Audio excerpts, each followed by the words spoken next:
The literature review is a really useful way of being able to establish what ground has already been covered. And that tells you what you won't find originally for yourself, but also kind of points the way to mistakes that other people have made. You'll occasionally find dead ends. Occasionally you find that the answer to your question has already been answered. If so, you can reassess, replan, and steer a new course. Every now and then in a literature review, you'll find certain names or certain texts come up more than once. Make a note of them.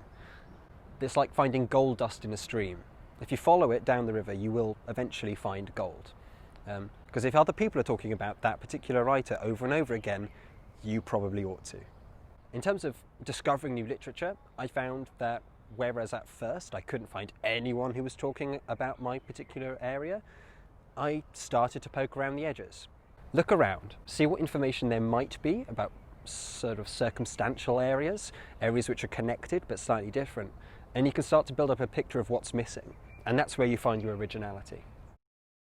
So when it comes to reading research papers, don't get bogged down in reading all of the paper. Not everything you read will be useful to your project, so get used to just reading maybe the abstract and the conclusion and deciding from there if that paper is useful, and then read the whole paper.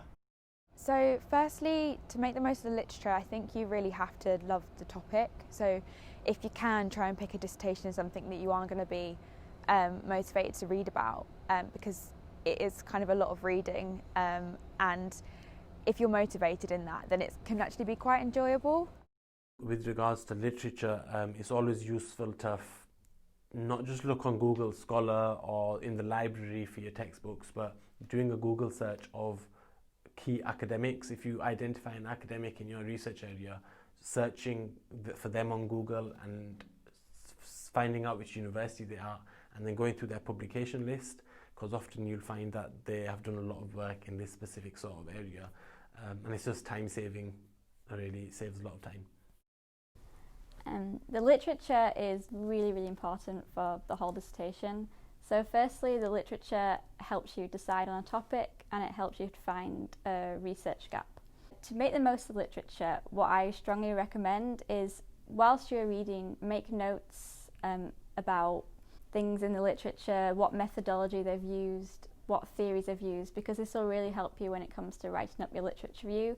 If you make good notes whilst reading, it will save a lot of time later on, and it will also help you find a research gap, which is what you need to do for your dissertation.